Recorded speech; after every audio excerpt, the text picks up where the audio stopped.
I heard my boyfriend's name in a true crime podcast. 20 minutes later, everyone I loved was in danger. I was listening to a podcast about an unsolved case from 15 years ago, where the host was describing a home invasion where an entire family was killed except for one person who disappeared that night. The only survivor was a teenage boy named Ethan Crawford who fled the scene and was never found, the host said. Then they cut to an interview with someone who claimed to have new information. I actually think I saw him about 2 years ago. He was going by the name Danny Gillespie and living in Portland, Oregon. I recognized him from the old photos. I froze because my boyfriend's name was Danny Gillespie and we lived in Portland. I walked into the living room where Danny was sitting on the couch. Babe, someone on this podcast just said they saw the missing person using your exact name in Portland. I thought he'd laugh about what a weird coincidence it was, but instead all the color drained from his face. We need to leave right now, he said, standing up. He was already grabbing his keys and wallet. Pack a bag with only essentials, we have maybe 20 minutes before they get here. My heart started racing because his voice was completely different. Danny, you're scaring me. What's going on? He grabbed my shoulders. My real name is Ethan Crawford, and I was at that house 15 years ago when my family was killed. I've been hiding ever since, and if that podcast just broadcast my current name and location, the people who did it are going to find me. I felt like the floor disappeared. That's insane. You work in tech. I've been to your childhood home. He ran into the bedroom. That's all fake. I've been running for 15 years. He pulled a duffel bag from the closet. Inside were stacks of cash, 3 different IDs, and a weapon. How long have you been lying to me? He looked at me while shoving clothes into another bag. About everything. My job isn't real. My past isn't real. Even my feelings for you started as something else. He handed me a backpack. Put clothes and documents in here. No phone, no laptop. I started packing on autopilot. Why did they kill your family? He stopped. My father was going to testify. They killed everyone to send a message. I only survived because I wasn't home that night. My phone buzzed and Danny grabbed it. He looked at the screen and went paler. They're already here. He showed me a photo of our apartment building taken from across the street. He threw my phone against the wall. These people have been looking for me for 15 years. The second that woman said my name and this city, they probably had people mobilizing. He pulled a second weapon from under the mattress. Do you know how to use this? I shook my head. Then stay behind me, and if I tell you to run, you run. We went to the front door and he looked through the peephole, then pulled back. There's someone in the hallway. My entire body went cold. Is there another way out? He shook his head. Fire escape ends in an alley where they'll be waiting. There was a knock. Danny Gillespie, we just want to talk. Danny pushed me toward the bathroom. Get in the tub and stay down no matter what you hear. The door exploded inward and Danny fired twice. I heard someone fall and more footsteps coming up the stairs. He grabbed my arm. We're going out the window, stay low. We climbed onto the fire escape and I could hear shouting from inside. We made it down one level before someone started shooting from below. Danny fired back and pulled me toward a ladder to the next building's roof. We ran across 2 rooftops before climbing down into a different alley. A car pulled up and Danny raised his weapon before a man yelled, "It's me, get in!" Danny shoved me into the back and jumped in. The man drove away fast as people came running around the corner. Who are you? I asked. The man looked at me in the mirror. I'm James. I've been helping Ethan hide for 15 years, moving money around, creating new identities. Danny was breathing hard. How did they find me so fast? James looked grim. That podcast went viral in the last hour. Someone screenshot the part about Portland and your name. I couldn't process any of this. Danny turned to me and his whole face was different. I need to tell you something else. The reason I approached you wasn't random. Your father was supposed to testify with my father 15 years ago. He went into hiding at the last minute. The organization has been looking for both our families. I found you to protect you and find your father. Everything stopped. My father sells insurance in Denver. James spoke up. Your father's been using the name Richard Hayes for 15 years. His real name is Michael Bain. He was my father's business partner. They both witnessed the same crime. Then I remembered something from the podcast. They mentioned another name. They said they were looking for Michael Bain and thought he might be in Colorado. Danny's face went white. Did they say anything else? My mind raced. They said someone claimed to have seen him recently. James hit the steering wheel. If they mentioned Colorado, they're already on their way to your father. James took a sharp left turn and I gripped the seat as we sped through narrow streets I didn't recognize. My boyfriend wasn't my boyfriend and my father wasn't dead and people were actively trying to kill us right now. I kept looking at the back of Ethan's head while he twisted around every few seconds to check behind us. He'd been doing this for 15 years, living like prey, and I'd had no idea because I was too busy believing his lies about working in tech and growing up in Seattle. James cut through an alley and came out on a different street, then made 3 more random turns before heading toward what looked like the industrial district. My hands were shaking and I realized I was still holding the backpack I'd packed in maybe 30 seconds before our apartment exploded with gunfire. Everything I owned was back there. My laptop with all my photos, my clothes, the jewelry my mom gave me for graduation, just sitting there while strangers with weapons went through it looking for clues about where we went. We pulled into an underground parking garage beneath some kind of warehouse, and James drove to the back corner where another car was waiting. He got out fast and started transferring bags between vehicles while Ethan finally turned to look at me directly. His face was different now. harder somehow, like he'd dropped a mask I didn't even know he was wearing. He opened his mouth like he was going to say something, but James interrupted. We needed to move now, switch vehicles every few hours so they couldn't track us. I climbed into the new car, a plain sedan that smelled like coffee and cigarettes, and we were moving again before I even got my seatbelt on. Ethan was in the passenger seat now, and he kept his eyes on the side mirror, watching for cars that might be following us. James drove back up to street level and headed for the highway going south. Nobody spoke for maybe 10 minutes, and the silence felt heavy and wrong. Then Ethan turned in his seat to face me and started talking. He said he spent 2 years searching for my father after he got old enough to start looking on his own. He tracked down every Michael Bain in the country, followed dead ends, paid people for information that went nowhere. Then he found me instead, found my social media and my address, and realized I was the daughter. He figured if he got close to me, I might eventually lead him to where my dad was hiding. Maybe I'd mention something useful, or maybe my dad would reach out to me and Ethan would be there to see it. So he engineered a meeting at the coffee shop where I went every morning before class. He learned my schedule and my habits, and he made sure we kept running into each other until I thought it was fate or luck or whatever stupid thing I believed about the universe bringing people together. My chest felt tight and I couldn't get enough air. I asked him if anything between us was real, any of it, even one moment. He went quiet for way too long, and I watched him trying to decide what to say. Finally, he said it started as surveillance but became complicated. That was it. That was his answer. Complicated. It hurt worse than if he'd just said no because it meant he was still calculating, still deciding what truth to give me and what to hold back. I wanted to scream at him or hit him or jump out of the moving car, but I just sat there feeling numb. James cut in and said we needed to focus on getting to Colorado before the organization found my father. He pulled out a laptop from under his seat and opened it while steering with one hand. He turned it so I could see the screen, and there was the podcast episode, the one that started all of this maybe 2 hours ago. It already had 200,000 downloads, and the comments section was full of people theorizing about where Ethan might be now. Someone had screenshot the part about Portland and Danny Gillespie and posted it everywhere. Another person was discussing possible locations in the city based on property records they'd found online. The internet had basically done the organization's work for them, narrowed down the search area to a few square miles. James closed the laptop and said we had maybe a 12-hour head start if we were lucky. We stopped at a rest area 2 hours outside Portland, and James got out to make calls to his contacts. Ethan and I sat in the car in awkward silence, and I tried to figure out which emotion to feel first. Should I be more angry about the lies, or more terrified about the people hunting us? Both feelings were fighting for space in my brain, and I couldn't process either one properly. I looked out the window at families walking to the bathrooms and getting snacks from vending machines, living their normal lives while I sat here learning everything I knew was fake. Ethan started talking without me asking him to. He told me about the night his family died, how he'd been at a friend's house and came home late to find cop cars and ambulances everywhere. He went in through the back window because he knew something was wrong and he found everyone already gone. His parents, his little sister, even the dog. Blood everywhere and silence, and he barely made it out before the people who did it came back to check their work. He'd been running ever since, changing identities every few years, never staying anywhere long enough to build a real life or make real friends or trust anyone. James had been helping him the whole time, moving money around, creating new identities, teaching him how to disappear. I realized my father made the same choice, but at least he got out before the violence reached us.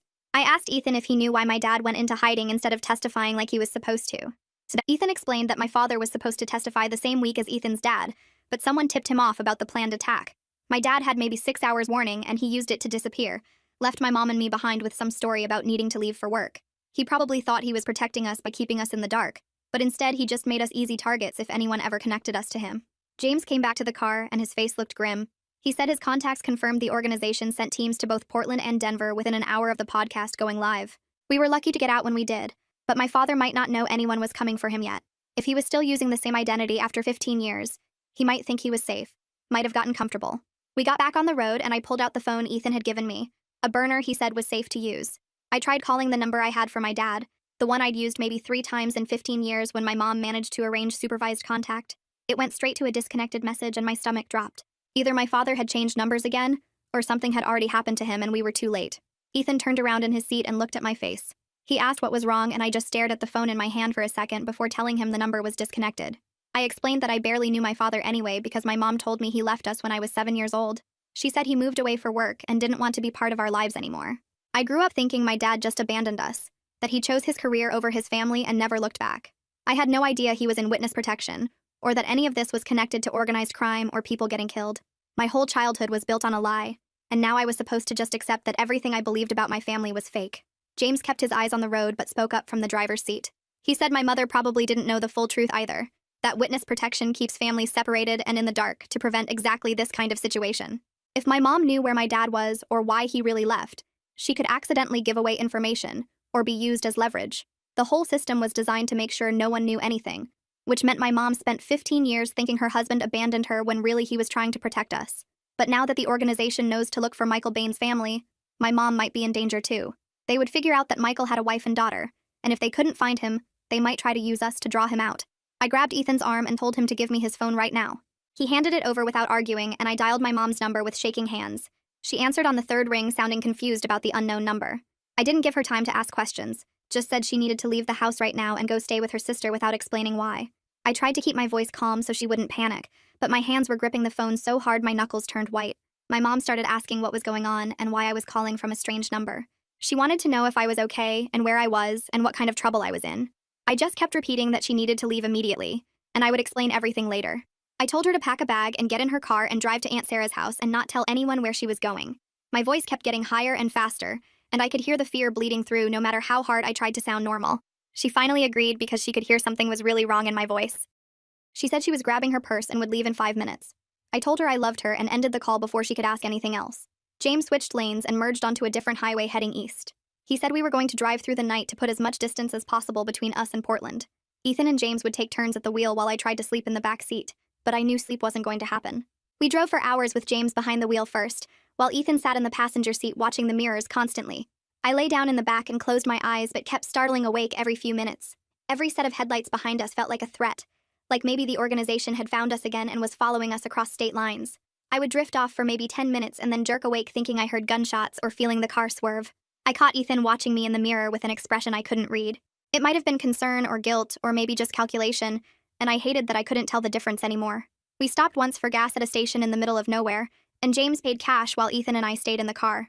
Nobody spoke much during the drive. The sun came up somewhere in Idaho, and we pulled into a truck stop near the border to switch drivers and use the bathroom. I went inside and splashed water on my face in the bathroom sink, staring at my reflection and barely recognizing the person looking back.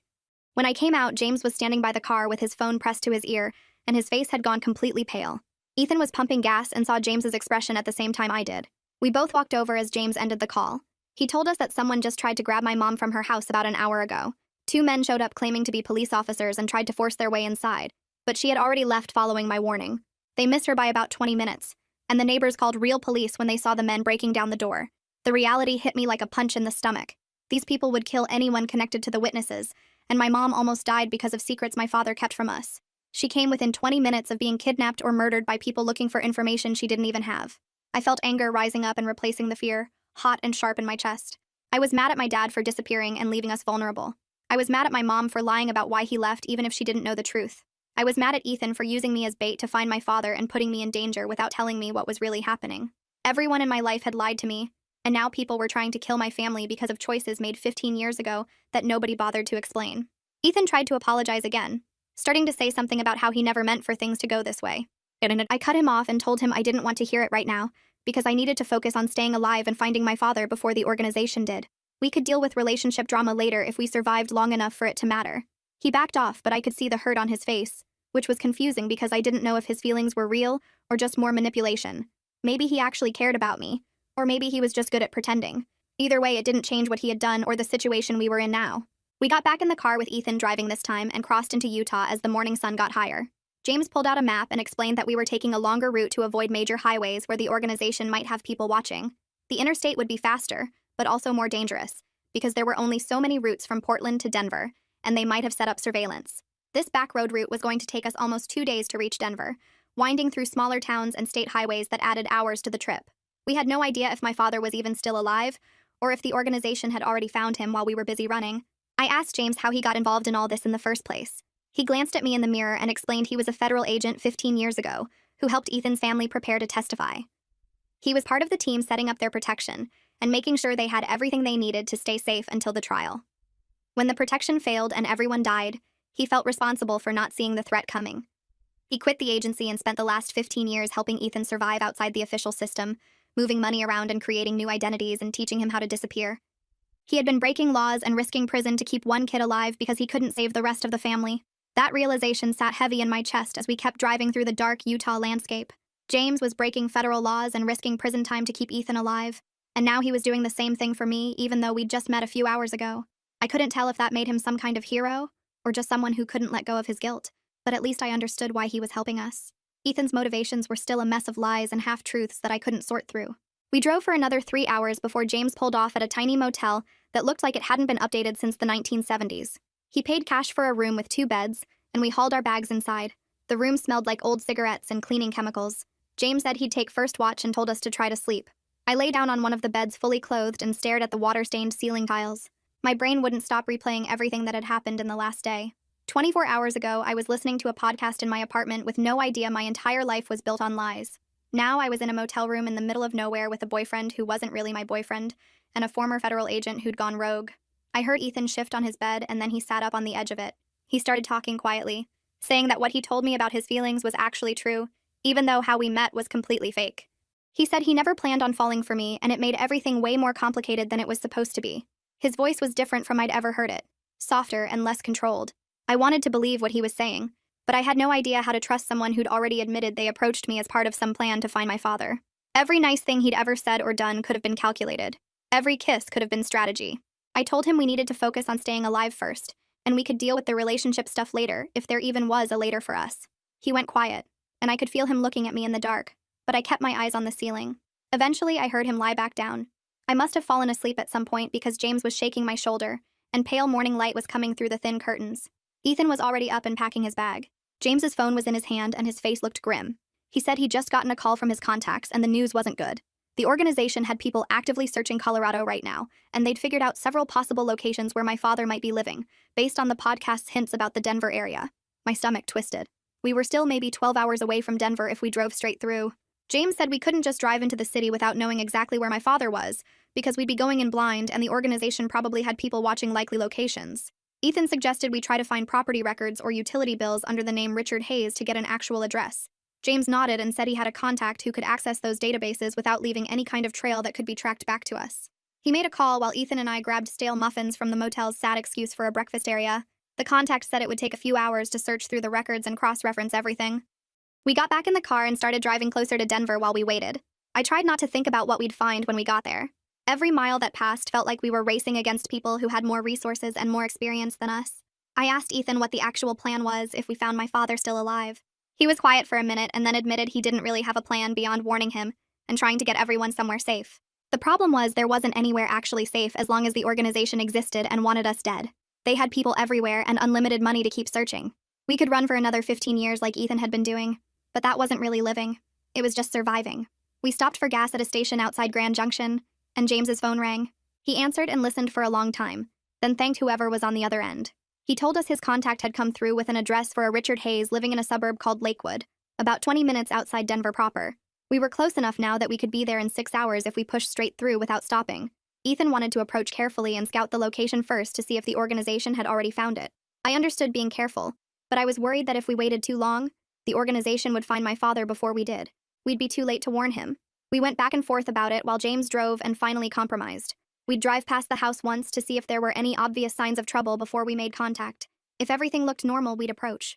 If we saw anything suspicious, we'd figure out another way. The sun was getting lower as we crossed into Colorado, and I realized I was about to see my father for the first time in 15 years. I had no idea if he'd even recognize me or what I was supposed to say to him. The last time I saw him, I was 7 years old, and he was just my dad who went to work and came home and read me bedtime stories. Now he was a stranger who'd been living under a fake name and had evidence that could bring down a criminal organization. I didn't know that person at all. We crossed into Colorado around noon, and I couldn't stop checking the mirrors like Ethan had been doing for the past 12 hours. Every car behind us felt like a threat. Every exit we passed made me wonder if we should take it and disappear somewhere else instead of driving straight into whatever was waiting in Denver. Ethan sat in the passenger seat cleaning one of the weapons he'd grabbed from the apartment. His hands moved automatically like he'd done this 1,000 times before. I watched him and tried to match this version of him with the guy who used to make me breakfast and complain about his fake tech job. They didn't line up in my head. James kept the speed exactly at the limit. Requested Reads is on Spotify now. Check out link in the description or comments. He explained that getting pulled over now would be the worst possible thing. We had weapons, fake IDs, and a trunk full of cash that would raise every red flag if a cop searched the car. My stomach felt tight and I realized I hadn't eaten anything since those stale muffins at the motel. Food seemed impossible right now. The landscape changed as we got closer to the city. Mountains appeared in the distance and houses started showing up more frequently along the highway. Ethan put the weapon away and pulled out his phone to check the address James had gotten from his contact. He zoomed in on a map of Lakewood and studied the streets around my father's house. He pointed out which roads had the best escape routes, and which ones could trap us if things went bad. I listened to him plan like we were robbing a bank instead of trying to save my father's life.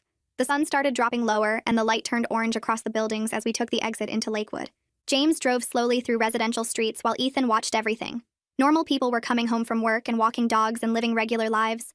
They had no idea we were driving past them with weapons and running from people who killed entire families. We turned onto the street where my father lived, and James slowed down even more. The houses here were small and old but well kept. Lawns were mowed and cars sat in driveways. Everything looked completely normal. Then Ethan pointed ahead at a dark sedan parked on the right side about 4 houses down from the address we had. The car had tinted windows and plates from out of state. A man sat in the driver's seat looking at his phone, but his posture was too alert. He was watching something. James drove past without stopping, and I looked at the house with the address we were looking for. It was plain and beige with a small porch and nothing special about it. My father had been living there for 15 years and I'd never known. We turned at the corner and James circled the block. Ethan scanned the other streets and his face got harder. He told James to slow down and pointed at another vehicle parked on the opposite corner from the first one. This one was a dark SUV with 2 people inside. They were positioned to watch the same house from a different angle. The organization had found my father. They were already here sitting and waiting. James kept driving and pulled into an alley 2 blocks away. He parked and turned off the engine. We all sat there for a minute while the reality sank in. Those people outside my father's house were probably the same ones who killed Ethan's family 15 years ago. They were waiting for orders or for my father to come outside or for the right moment to go in.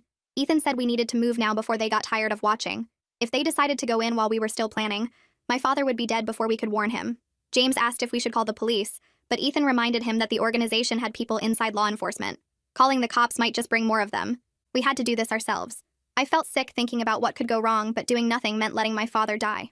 James drove around to the alley behind my father's street. We got out and moved between houses, staying low and trying to look like we belonged there. My heart was beating, so hard I could feel it in my throat. We crossed through 2 backyards and I kept expecting someone to come out and yell at us for trespassing. Nobody did. We reached the back of my father's house and crouched behind a fence. Ethan looked at the back door and the windows, checking for alarms or cameras. He didn't see any. He pulled out a small toolkit from his jacket and went to work on the lock. I stood there watching him break into my own father's house, and the whole situation felt insane. The lock clicked and Ethan pushed the door open slowly. We stepped inside and I was in my father's kitchen for the first time ever. Everything was quiet and normal. Dishes sat in the drying rack next to the sink. A coffee maker sat on the counter with a half-full pot. The refrigerator hummed. We moved through into a hallway and I saw photos on the walls. Mountains and lakes and places I didn't recognize. No pictures of people. No pictures of me or my mom or his old life. Just empty landscapes like he'd tried to erase every connection to who he used to be. The living room had a couch and a TV and books on shelves. Mail sat on a small table addressed to Richard Hayes. This was where my father had been living his fake life while I grew up thinking he'd abandoned us. I heard footsteps and froze. A man came out of what looked like a bedroom holding a coffee mug. He was older than I remembered, with gray hair and lines on his face that hadn't been there 15 years ago. He'd gotten thinner too, like stress had worn him down over time. But his eyes were the same. I recognized those eyes from old photos and distant memories. He looked at us standing in his living room and his whole body went rigid. The mug shook in his hand. He stared at me specifically and his face changed. Color drained out of it. His mouth opened but nothing came out. He looked at me like he was seeing something impossible. Like he was seeing a ghost of someone he'd lost. I said the word before I could think about it. Dad. My voice cracked on that single syllable. His hand opened and the mug fell. It hit the floor and exploded into pieces. Coffee splashed across the tile. He took 1 step toward me and then stopped like he wasn't sure if I was real. His eyes filled up and I could see 15 years of everything on his face. Guilt and grief and fear and relief all mixed together. He was looking at his daughter who he'd left when she was 7 years old. I was standing in his living room at 22 and he'd missed everything in between. Every birthday and graduation and moment of my life had happened without him. His hands were shaking. Ethan moved forward and his voice cut through the moment. He told my father we didn't have time for this because the organization had people watching the house right now. My father's face changed instantly from emotion to fear. He knew exactly what that meant. He turned and ran to a closet in the hallway. He pulled out a bag that was already packed. Inside, I could see clothes and cash and documents like he'd been ready to run at any second for 15 years. He'd lived here with an escape bag in his closet the whole time, never unpacking completely, never settling in, always ready for the moment when they would find him. That bag was the saddest thing I'd ever seen. He turned back to me and words started pouring out. He said he was sorry for everything. Sorry for leaving and for the lies and for not being there. He said he'd wanted to contact me so many times, but they told him any communication would put me in danger. His voice broke and I realized he'd been crying about this for 15 years. He'd been living in his own kind of prison, trapped by the same organization that killed Ethan's family, separated from everyone he loved because staying away kept us safer. He'd given up his entire life to protect us, and we never even knew he was protecting us. We thought he'd just left. James spoke up from behind us. He explained we needed to leave through the back door right now and get to the car before the surveillance team outside figured out something was happening. My father nodded and grabbed his bag. He moved toward the back of the house and I could tell he'd practiced this route before. He knew exactly which way to go and how to move quickly without making noise. He'd probably run through this escape plan in his head 1,000 times. We followed him through the kitchen and out the back door. He locked it behind us out of habit even though we were never coming back here. This house and this life as Richard Hayes were over. We moved between the houses heading back toward the alley where James had parked. I kept looking back expecting to see men with guns coming after us, but the yard stayed empty. We reached the car and piled in. James started the engine and pulled out of the alley. My father sat in the back seat next to me, breathing hard. He reached over and grabbed my hand. He squeezed it tight like he was afraid I might disappear. We were halfway across the backyard when I heard shouting from the street. The sound cut through everything and my whole body went cold. Ethan's head snapped toward the noise and he grabbed my arm hard. James's car was visible in the alley and the watchers must have spotted it because men were running toward us from both directions. My father kept pace despite his age and I realized fear makes you faster than you think possible. We sprinted across the grass and jumped a low fence into the next yard. Ethan pulled me forward and I could hear footsteps pounding behind us getting closer. We reached the alley and James already had the car running with the door open. Ethan shoved me into the back seat and my father dove in beside me. James hit the gas before Ethan even got his door closed. 2 men came running around the corner behind us with weapons raised. I heard the first gunshot and ducked down. The back window exploded and glass sprayed everywhere. Pieces hit my hair and neck and I felt the sharp sting of cuts. James kept driving and didn't slow down. More shots and I heard metal hitting metal as bullets struck the car. My father pushed me down lower and covered me with his body. We made it to the main street and James took a hard right. The tires screamed and I slid across the seat. Traffic was light and James weaved between cars. I sat up enough to look back and saw one of the vehicles following us. My father was breathing hard in the back seat next to me. His chest was heaving and sweat ran down his face. He grabbed my hand again and squeezed it so tight it hurt. His voice came out rough when he spoke. He told me he had something they wanted. Evidence he kept as insurance all these years. It was hidden in a storage unit across town, and it could bring down the entire organization. My mind was racing because this changed everything. Ethan turned around in the front seat and looked at my father. He asked why my dad never used the evidence before if it was that powerful. My father's face crumpled and he looked older than he had just minutes ago. He explained he was too scared and completely alone. He thought if he just stayed hidden forever and never made waves, they would eventually give up looking for him. He thought time would make them forget or move on to other targets. But he was wrong about that. They never stopped searching, and they never forgot. James spoke up from the driver's seat while taking another sharp turn. He said if the evidence was real and strong enough, we could take it to the FBI and finally end this instead of running forever. My father nodded and his hands were shaking. He gave James the address of the storage facility. His voice got stronger as he described what was inside. Financial records going back 20 years, recorded conversations between organization members, documentation of murders and criminal operations, everything needed to put dozens of people in prison for life. We were driving across Denver now, and I could see multiple cars behind us in the mirror. James was taking random turns trying to lose them. Left then, right then, left again through neighborhoods I didn't recognize. My father kept talking and explaining more details. He said his business partner was the one who gathered most of the evidence. Ethan's father had access to the organization's financial systems because of his job. He copied files and recorded meetings and built a case that could destroy them. That's why they killed him and his whole family. They needed to make sure the evidence died with him. But my father had copies of everything. Ethan's face changed when he heard this. I watched him process what it meant. His father's work might actually mean something. All those deaths might not have been completely pointless if we could use the evidence to get justice. I could see him shifting from pure survival mode to actually thinking about fighting back. His jaw set in a way I'd never seen before. His whole body language changed from defensive to aggressive. We reached the storage facility and James pulled around to a back entrance. The building was old brick with rolling metal doors. My father jumped out before the car even stopped completely. He ran to a unit near the end and fumbled with keys. His hands were shaking so bad he dropped them once. Ethan and I got out and watched the road. I could see headlights in the distance getting closer. My father finally got the lock open and rolled up the door. Inside was mostly empty except for some boxes in the back corner. He grabbed a large waterproof case and ran back to the car. We got in just as 3 vehicles pulled into the facility entrance. Their headlights swept across the building. James didn't hesitate. He drove straight toward a chain-link fence at the back of the property. The metal screeched against the car as we went through it. The fence tore and bent, and we were back on city streets. Behind us, I could see the vehicles trying to follow through the gap we made. My father had the case open on his lap. Inside were USB drives in plastic bags, folders full of documents, old cassette tapes in cases with dates written on them. He said they contained recorded confessions and business discussions. Ethan reached back and started looking through the materials. He picked up folders and scanned pages. His eyes got wider as he read. He looked at my father and confirmed this was the kind of evidence that could put dozens of people in prison for life. Real names and dates and financial transactions. Proof of murders and corruption and criminal operations spanning 2 decades. This wasn't just insurance anymore. This was a weapon we could actually use to fight back. James was still driving fast and checking mirrors constantly. More cars had joined the chase behind us. I counted at least 4 vehicles now. They were coordinating and trying to box us in. James took another hard turn and we went up a ramp onto the highway. Traffic was heavier here and he used it for cover, weaving between trucks and cutting across lanes. The pursuing cars fell back slightly, but they were still there, still following, still hunting us through the city. I watched more headlights join the chase behind us and counted 6 vehicles now. James took an exit ramp and we dropped down onto surface streets where there was more traffic to hide in. My brain started working again after the shock of everything in the storage unit. My father had mentioned earlier that the organization had someone inside witness protection, someone who helped them find families that were supposed to be hidden.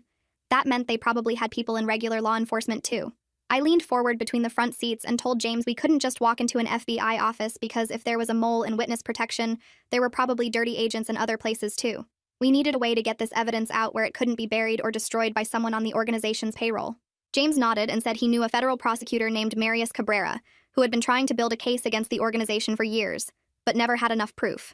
He was clean, never been bought, and had the authority to actually do something with what we were giving him. My father was looking through more of the documents in the case, and he said we should also send everything to journalists to make sure the information got public even if something happened to the legal process. Ethan turned around and mentioned the podcast host who started this whole thing, the woman named Greta Wolf, because she clearly had interest in the story and a big platform to share it with thousands of listeners. I felt weird about contacting the person whose show almost got us killed, but Ethan was right that she had the reach we needed. James spotted a public library and pulled into the parking lot. We grabbed the case and went inside, finding computers in the back corner away from other people. My father started scanning documents while Ethan copied files from the USB drives onto a cloud storage account. I watched the door for anyone following us while James set up encrypted email addresses we could use to send the access information. It took almost an hour to get everything uploaded and organized. My hands were shaking the whole time because we were sitting still for the first time since leaving my father's house, and that made us easy targets. Ethan sent the cloud storage links to both the prosecutor and the journalist with a message explaining what the files contained and instructions to publish everything if anything happened to us. It was our insurance policy, the only thing keeping the organization from just killing us all and taking the evidence. We got back in the car and James's phone rang within 10 minutes. He put it on speaker and a man's voice said, this was Marius Cabrera, and he'd received the files and was already looking through them. The prosecutor said he was mobilizing resources right now to make arrests, and we needed to come in and give official statements, but he could provide protection while the case moved forward. His voice sounded steady and sure, like someone who knew exactly what he was doing. James told him we'd meet him at a federal building downtown, and the prosecutor said he'd have U.S. Marshals waiting to escort us inside safely. We were driving toward downtown when my father's phone buzzed with an email response. The journalist Greta Wolf had written back saying she'd verified some of the documents already using her sources and was preparing a major story for her next podcast episode. She wanted to interview all of us, but we sent back a message saying we needed to focus on staying alive until the arrests happened, and we'd talk to her after. 2 different paths to getting the evidence out there where it mattered. James navigated through traffic while my father explained more about what was in the files, specific names of people in the organization, and dates of murders and financial crimes going back 20 years. Real proof that could put dozens of people in prison for life. I looked over at Ethan in the passenger seat and he was completely quiet, staring out the window. I realized this was the closest he'd ever come to actually ending the threat that had controlled his entire life since he was a teenager. 15 years of running and hiding and looking over his shoulder might actually be finished. I reached over and took his hand. He looked at me with an expression that was equal parts hope and fear, like he didn't know what would happen if we actually survived this, and he didn't have to run anymore. His fingers squeezed mine tight and we didn't say anything because there wasn't really anything to say. We were 2 blocks from the federal building when a car came out of nowhere and slammed into us from the side. The impact spun us around and I hit my head on the window. My ears were ringing and I saw armed men pouring out of multiple vehicles that had boxed us in. Gunfire erupted everywhere, bullets hitting metal and glass. James was shouting something, but I couldn't hear over the noise. Then more people appeared and I realized they were U.S. Marshals in tactical gear, returning fire and creating a protective corridor. One of them, a huge guy, yanked open our door and physically shielded us with his body. He yelled for us to run and we scrambled out of the destroyed car. I could see James firing at pursuers while my father grabbed the evidence case. We sprinted toward the federal building entrance with bullets hitting the concrete around us. The marshal stayed between us and the shooters the whole way. His name tag said Barrett. We made it through the doors and the building went into immediate lockdown. Metal barriers dropping and armed security flooding the entrance. Heavy doors slammed shut behind us, and suddenly we were surrounded by federal agents in a lobby with concrete walls and no windows. The shooting outside continued, but we were inside now, protected by layers of security and federal authority. My legs gave out and I sat down hard on the floor, my father next to me still clutching the case like his life depended on it. Ethan was checking me for injuries and James came through the doors last, blood on his shirt but moving okay. Marshal Barrett was talking into his radio, coordinating with teams outside. We'd made it, barely, but we were finally somewhere they couldn't reach us. In the conference room, Marius Cabrera sat across from us with a laptop and 3 phones going at once. He started taking our statements immediately while talking to FBI teams in different cities. He told us they were executing arrest warrants right now based on the evidence my father provided, hitting the organization in 8 cities at the same time. Every few minutes, he'd get an update and relay it to us. Chicago team secured 3 targets. New York had 4 in custody. Los Angeles was moving on 2 more locations. I sat there watching this prosecutor coordinate what looked like a military operation, and it felt unreal that this was actually happening after 15 years of hiding and running.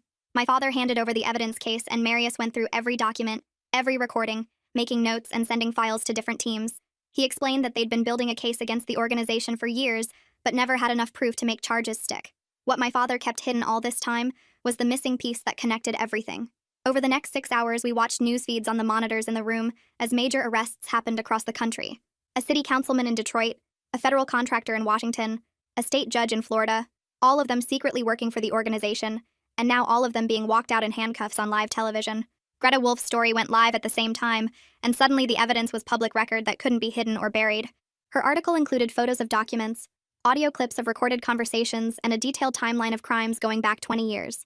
I watched it spread across social media in real time, people sharing and commenting and demanding answers. The organization couldn't make this disappear even if they wanted to because too many people knew now. My father sat next to me the whole time, and during breaks and questioning, he started telling me about his life in hiding. He lived alone in that small house, worked a boring office job under a fake name, and spent his evenings following my life from a distance. He kept newspaper clippings about my high school graduation and college acceptance, small pieces of my life he could hold on to. He showed me photos on his phone of me at my graduation ceremony that someone else took, and I realized he'd been there watching from far away. He said the hardest part wasn't the fear or the isolation, but knowing I was growing up thinking he abandoned us. Every birthday, every holiday, every important moment he missed because staying away kept me safer. His voice broke when he talked about it, and I didn't know what to say because I was still processing that he'd been alive and watching all these years. Later, Ethan and I finally had a real conversation about what happens next, sitting in a smaller room away from everyone else. He admitted he didn't know how to have a normal life because he'd never had one. Since he was 17, his entire existence was about survival and revenge and staying hidden. He didn't know how to think about a future that wasn't just running or fighting. I told him we were both going to have to figure out who we are now that we're not running, and that was going to take time and probably therapy. He laughed at that, a real laugh I hadn't heard from him before, and said therapy sounded good, actually. We agreed we needed to be honest about how messed up this whole thing was, how our relationship started with lies and manipulation, and how we couldn't just pretend that didn't matter. But we also couldn't ignore that somewhere in the middle of all the chaos, something real happened between us. Marius came back with an update that made everyone in the room go quiet. The arrests were holding, and they had enough evidence to keep the organization's leadership locked up for life. There would be trials, and we'd have to testify, but the immediate threat was gone. The people who killed Ethan's family and hunted us across the country were in custody, and facing charges that would put them away forever. He said we could start thinking about actual futures instead of just survival, and that phrase hit me hard because I hadn't let myself think past the next day in so long. My mother arrived the next day after being brought in by federal protection, and she saw my father for the first time in 15 years. Their reunion was complicated and painful, full of things that couldn't be unsaid, and time that couldn't be recovered. She was angry about the lies and the years of thinking he just left us. He was defensive about his choices and kept saying he did what he had to do to keep us safe. They stood in that federal building conference room arguing about 15 years of hurt and missed time, and I realized they might never get past it. But there was also relief that we were all alive, that the threat was finally over, and that maybe we could start rebuilding something even if it would never be what we lost. Ethan and I agreed to take things slow and actually get to know each other honestly, starting over without the lies and manipulation. He was moving into a temporary apartment near mine, and we were going to try dating like normal people, though we both knew we'd never be completely normal after everything we'd been through. We made a plan to see a therapist, both individually and together, because we had a lot to work through. He needed to process 15 years of trauma and isolation. I needed to process betrayal, and discovering my entire life was built on secrets. We needed to figure out if what we had was real or just trauma bonding, and that was going to take time and honesty we hadn't had before. 3 weeks later, I was having dinner with both my parents for the first time since I was 7 years old. We sat in a restaurant booth, and it was awkward because we were all still processing trauma and figuring out how to be a family again. My mom and dad were trying to talk to each other like adults, but years of hurt kept surfacing in small comments and tense silences. I told them about school and my life, filling in 15 years of gaps, and they listened like they were trying to memorize every detail they'd missed. We were together and safe, and that was something I didn't think would ever happen again. After dinner, Ethan texted me to ask how it went. I told him it was weird and hard, but also good in a way I couldn't explain. He said he was proud of me for trying, and I realized that despite everything, we built something real in the middle of all the chaos. Maybe that was worth fighting for too, even if it meant starting over from scratch and doing the hard work of building something honest. The organization was gone. My family was alive. And for the first time in weeks, I could think about tomorrow without fear taking over everything else. Well, that's another flawless masterpiece. If you're still watching, I don't know whether to thank you or apologize. Either way, hit subscribe and we'll call it even.